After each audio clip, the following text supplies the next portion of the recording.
Hey, you had you had Bryce Young on earlier, I believe, Yeah, today. yeah. News and notes from that. I mean, you have the Heisman Trophy winner returning with the Crimson Tide, trying to win the championship, not just get there.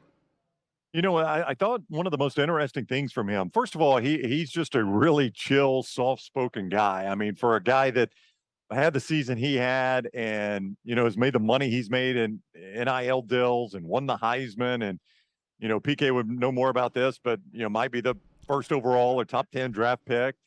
I mean, this is a really cool, humble kid. I mean, he does not exude that type of person. He's just the type of guy you'd kind of like to sit and chop it up with. And he did that with us. And I thought the most impressive thing he said, Alabama's going to have a lot of new parts on that offense that have come through the transfer portal, both as likely top receivers.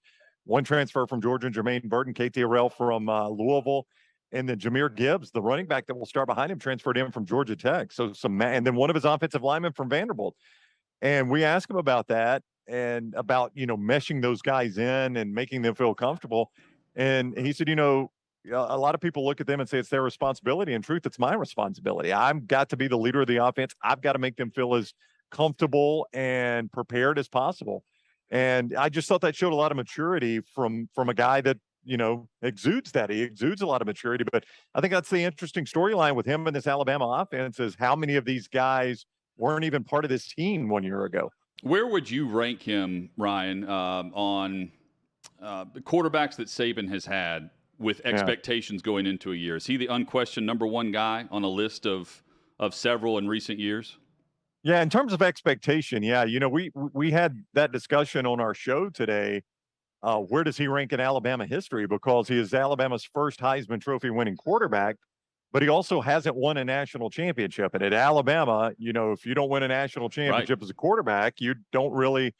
I mean, I hate to say it, but you don't really rank. Tua's kind of complicated because he didn't win one as a starter wire to wire, but they absolutely don't win one without him coming off the bench at halftime. So he kind of gets, some credit for that one. AJ McCarron won a couple.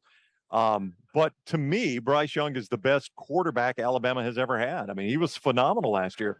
And look, I'm a Dolphins fan, so I love me some Tua, and I loved him when he was at Alabama.